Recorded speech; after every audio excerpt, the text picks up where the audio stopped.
भाजप पदाधिकाऱ्यांच्या ट्रकमध्ये 300 EVM machine. खासदार संजय राऊत यांचा गंभीर आरोप. मोदी सरकारवर विरोधकांनी ईव्हीएम घोटाळ्याचा आरोप पुन्हा सुरू केला आहे. ईव्हीएम है तो मोदी है अशी बोचरी टीका खासदार संजय राऊत यांनी केली आहे. भाजपच्या चंदीगड पॅटर्नमधून या बाबीवर शिक्कामोर्तब झाल्याचं त्यांनी अधोरेखित केलं आहे.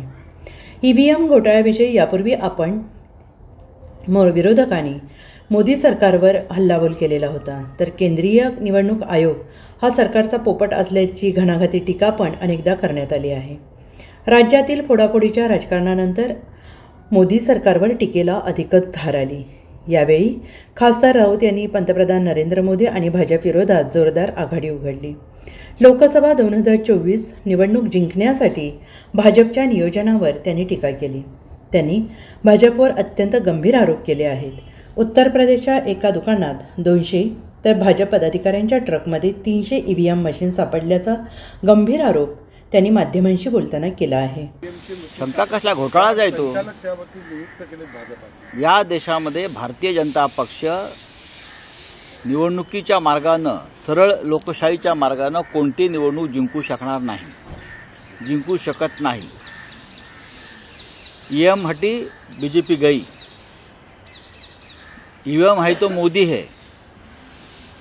आपण काल पाहिलं असेल, दोन गोष्टी या देशात अत्यंत भयंकर पद्धतीने घडल्या, ज्या या देशाच्या लोकशाहीला आणि परंपरेला अत्यंत कलंकित करणाऱ्या आहेत. चंदीगड महापौर पदाच्या निवडणुकीत आप आणि काँग्रेसचं पूर्ण बहुमत असताना 20 आणि आप आणि बीजेपी मला वाटतं 14 आणि मतदान हे आप आणि काँग्रेसच्या युतीच्या बाजूने झालेल्या 20 नगरसेवकांचं.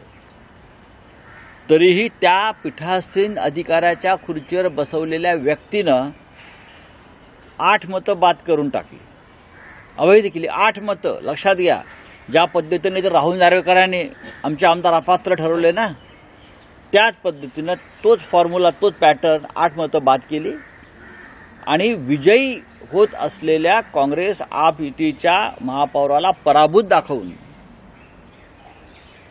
बीजेपीच्या उमेदवाराला महापौर केला. हा चंदीगड पॅटर्न लोकशाहीमध्ये भारतीय जनता पक्षाने आणलेला आहे. आम्ही आतापर्यंत सीतेचं अपहरण रावणाने केलं हे वाचून आणि ऐकून होतो रामायणामध्ये. सीतेला रावणानं पळवलं, पवित्र सीतेला.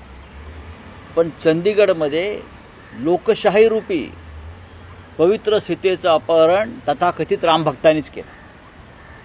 रामभक्तांनीच सीतेचं अपहरण केलं लोकशाही रूपी. या देशाने पाहिलं. हा चंदीगड पॅटर्न हे 2024च्या निवडणुकीच्या निकालानंतर सुद्धा वापरणार आहे. अशा प्रकारे दुसरा अत्यंत गंभीर मुद्दा आहे ईव्हीएम. ईव्हीएम जे चाललंय ना, विरोधी पक्षाला काय कळतंय, त्यांना भीती वाटते. 2 दिवसापूर्वी उत्तर प्रदेशच्या चंदौली येथे एका दुकानात 200 ईव्हीएम मशीन सापडल्या, ते जप्त केलं. 200 एका दुकानात. तो भाजपचा पदाधिकारी आहे.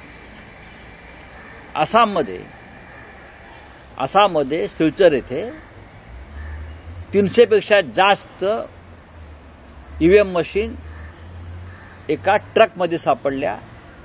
तो ट्रक सुद्धा भारतीय जनता पक्षाच्या तिकडल्या प्रमुख पदाधिकाऱ्याच्या नावावर आहे. लोकसभा निवडणुका जसं जवळ येतात तर तशा ईव्हीएम मशीन ठिकठिकाणी सापडतात, लोक पकडून देत आहेत. हा काय खेळ आहे. त्याहीपेक्षा भयंकर, ईव्हीएम बनवणारी जी कंपनी आहे, इलेक्ट्रॉनिक व्होटिंग मशीन बनवणारी कंपनी भारत इलेक्ट्रिकल लिमिटेड, हा सरकारी उपक्रम आहे. अत्यंत गुप्त पद्धतीने तिकडे काम केलं जातं. तिथे आतापर्यंत कधी राजकीय हस्तक्षेप नव्हता. संरक्षण विषयक सुद्धा अनेक कामं तिथे केली जातात. त्या बीएलच्या संचालकपदी जिथे ईव्हीएम बनवले जातं, भारतीय जनता पक्षाचे पदाधिकारी असलेले 4 संचालक प्रथमच नेमण्यात आले आणि त्यातले बहुसंख्य पदाधिकारी हे गुजरातचे आहेत. त्यातले एक राजकोटचे श्रीमान मनसुखभाई आहेत. हा मनसुखभाई पॅटर्न आता ईव्हीएममध्ये राबवला जातो आहे. त्याच ईव्हीएम कंपनीमध्ये, त्याच बीएलमध्ये ईव्हीएममध्ये जी कोड आणि चिप टाकली जाते गुप्त, ती सुद्धा तिथेच बनवली जाते आणि त्याच्यावर 4 संचालक जर भारतीय जनता पक्षाने नेमले असतील तर हा मनसुख पॅटर्न आणि चंदीगड पॅटर्न या 2 पॅटर्नच्या माध्यमातूनच पुढली लोकसभा निवडणूक लढली जाईल का अशी शंका लोकांच्या मनात आहे. आधीच लोकांचा ईव्हीएमवर विश्वास नाही. त्याच्यामध्ये ज्या पद्धतीनं देशामध्ये ईव्हीएम सापडत आहेत ठिकठिकाणी 1000, 500, 400 या कशासाठी आणि कोणाच्या मालकीच्या आहेत, हा काय घोटाळा आहे. आणि ईव्हीएम बनवणाऱ्या कंपनीवर भारतीय जनता पक्षानं स्वतःचे 4 स्वतंत्र संचालक का नेमले आहेत हे कोणी सांगू शकेल का. भारतीय जनता पक्ष हा डरपोक पक्ष आहे. लोकांसमोर जायची त्यांच्यामध्ये हिंमत नाही. मग अशा पॅटर्न राहून ते निवडणुका जिंकतात.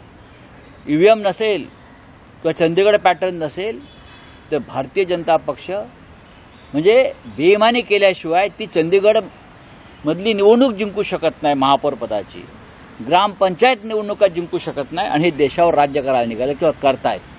Bureau report, SBN Marathi, Mumbai.